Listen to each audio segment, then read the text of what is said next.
నమస్కారం డాక్టర్ శ్రీ ఆచార్య అనంతకృష్ణ స్వామి గారు. నమస్కారం అండి. సో సబ్జెక్ట్లోకి వెళ్లే ముందు క్లాసెస్ ఎప్పుడెప్పుడు ఎక్కడెక్కడ ఉండే అవకాశం ఉంటుందని ఒకసారి చూద్దాం. Sure sir. మనకండి ఈ 2024 అండి, మనకి 18 ఫిబ్రవరి వచ్చేసి విశాఖపట్నంలో ఉంటుందండి, వైజాగ్లో. అలాగే 25 ఫిబ్రవరి వచ్చి అనంతపూర్లో ఉంటుంది. 3 మార్చి వచ్చి మనకి బెంగళూరులో ఉంటుంది. 10 మార్చి వచ్చి మనకి రాజమండ్రిలో ఉంటుంది. 17 మార్చి వచ్చి హైదరాబాద్లో ఉంటుంది. మళ్ళీ 31 మార్చి వచ్చి తిరుపతిలో ఉంటుంది. ఈ విధంగా తొందరగా ఎన్రోల్ చేసుకోండి. సమ్మర్ వస్తుంది, చాలా రష్గా ఉన్నాయి క్లాసెస్, వీలైనంత తొందరగా ఎన్రోల్ చేసుకోండి. తాకట్టులో ఉన్న బంగారాన్ని విడిపించి ఆ రోజు ఆన్లైన్ రేటుకే మేము కొంటాం. Sharma gold company. 593వ money Mantra video. So previous వీడియోలో మీరు ఒక మాట అన్నారు, అంటే ఒక మనిషి తను తాను నెగిటివ్గా ప్రొజెక్ట్ చేసుకోవాలి అనుకున్నప్పుడు ఆ ఆలోచనలు కానీ అతను కానీ ఆ విధంగా మారాలి అని అంటే ఇంకొక నెగిటివ్ థాట్ మీద ఫోకస్ ఎప్పుడు ఉండకూడదు. ఆ షిఫ్ట్ ఎప్పుడైతే అయిపోతూ ఉంటుందో ఆటోమేటిక్గా నెగటివ్ ఆరా అంతా పాకిపోతూ ఉంటుంది అనమాట. ఒక్కొక్క మైకంలో ఉన్నట్టే ఉంటుందండి. దాని నుంచి బయటికి రాడిగా. అవును, బయటికి రాలేడు. అవును. 593వ మనీ మంత్ర వీడియో. ఈ వీడియోలో ఏం చెప్తున్నారు? ఇప్పుడు మనం ఇంట్లో ఏంటంటే ఒక వస్తువు పోయిన తర్వాత అందరం దాని గురించి ఎదుగుతాం. ఓకే, అది ఎవరికి దొరుకుతుంది? మీ ఇంటి ఆవిడకే దొరుకుతుంది, ఇంకెవరికి దొరకదు. అవునా కదా?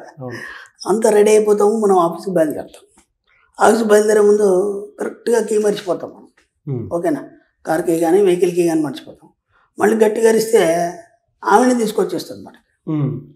పిల్లలకు దొరకదు, మీకు దొరకదు, ఆమెకి ఎందుకు దొరుకుతుంది? అర్థమైందా? అంటే డబ్బు మన దగ్గరికి ఎందుకు రావట్లేదు, డబ్బు మనకి అందుబాటులో ఎందుకు లేదు, ఆ డబ్బు గురించి మనం ఎందుకు బాధపడుతున్నాం, ఆర్థిక పరిస్థితులు మన ఎందుకు పట్టి పీడిస్తున్నాయంటే వాటి పట్ల నువ్వు ఎరక కలిగి లేదు. అర్థమైందా? ఇప్పుడు ఆ పోయిన వస్తువు మీద ఆమెకి ఎరక కలిగి ఉంది. ఈయన ఎట్లాగూ కీ మర్చిపోతాడు, ఆ కీ ఎక్కడెక్కడ పెడతాడు ఆమెకి ఎరక కలిగి ఉంది. అర్థమైందా? పిల్లలు సాక్స్ అవి ఎక్కడో పడేస్తారు, సోఫా కిందనే అక్కడ, అది ఏమి దాని పట్ల ఎరక కలిగి ఉంది. విచిత్రం ఏంటంటే, మనకు బాధాకరమైన విషయం ఏంటంటే, ఆ తల్లి అనేది తనను తాను చూసుకోకుండా అందరి గురించి చూస్తుంది.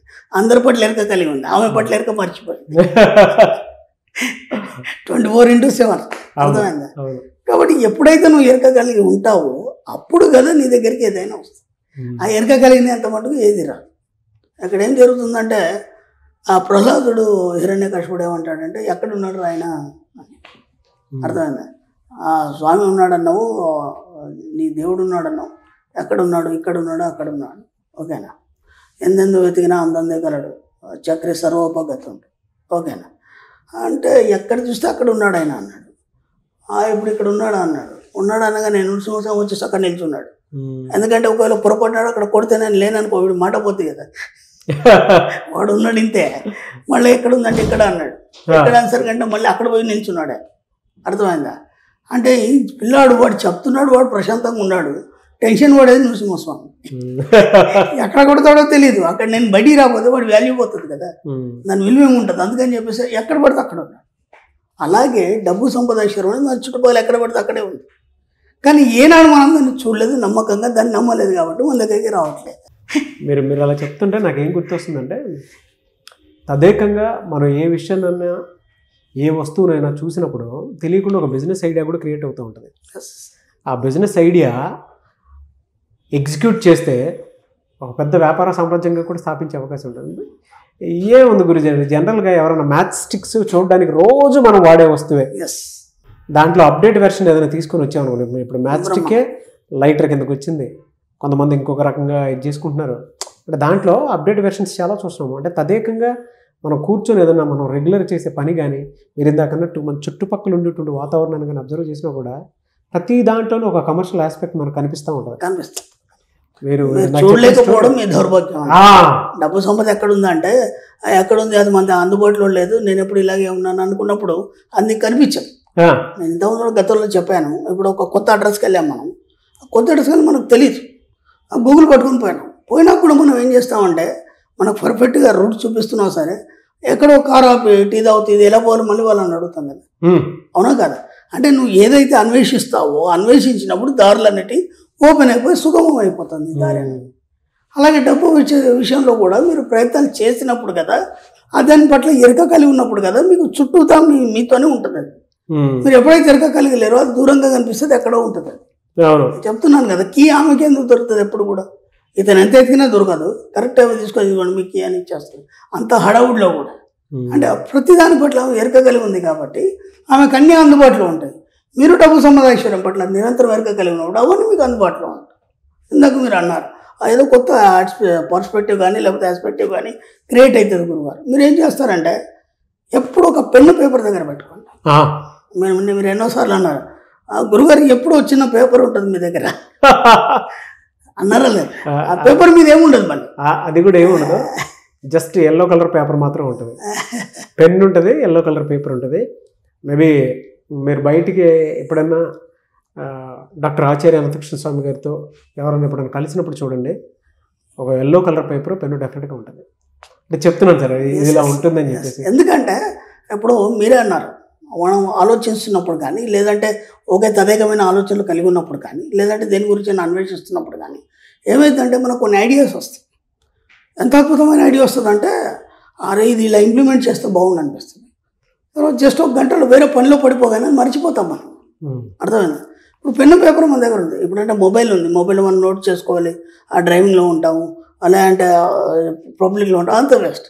జస్ట్ ఒక కోడింగ్ కింద మీకు ఏదైతే ఆలోచన వచ్చింది ఒక కోడింగ్ కింద ఒక 2 అక్షరాలు ఇట్లా ఇలా ఇలా రాసేసుకుని పక్కన పడేశారు అనుకోండి.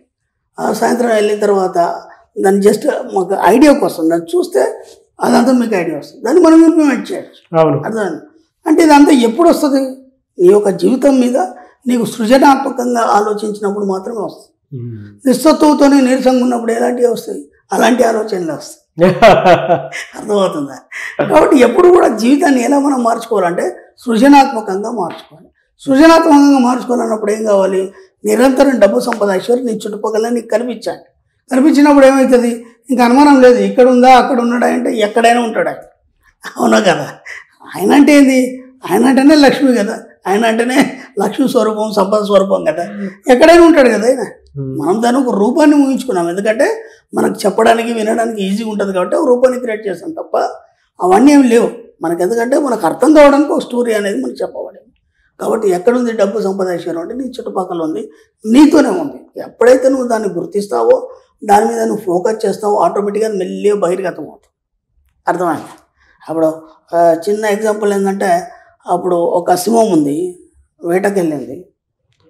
లోపల ఒక మృగం ఉంది, లేదంటే కుందేలు ఉంది, లేకపోతే ఏదో ఒక జంతువు ఉంది.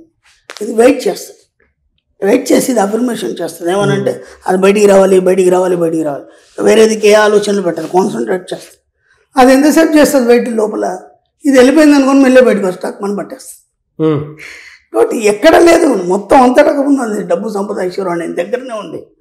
నువ్వు దాన్ని ఏకాగ్రత చేయట్లేదు. ఏకాగ్రత ఎప్పుడు చేస్తావు ఆటోమేటిక్గా అదే బయటకు వచ్చేస్తావు, అంతే. ఒకటి చెప్తాను డాక్టర్ శ్రీ ఆచార్య అనంతకృష్ణ స్వామి గారు. జనరల్గా మీరు రాసేటువంటి రైటింగ్ అవి మాట్లాడితే ఒక్కొక్క పదాలు ఎలా అమెరికా ఎలా ఉంటుందో ఆ రైటింగ్లో స్పష్టంగా కనిపిస్తూ ఉంటుంది. బ్రహ్మాండంగా తిన్న సినిమా కూడా తీద్దామని ఆలోచన మన సబ్జెక్ట్ మీద.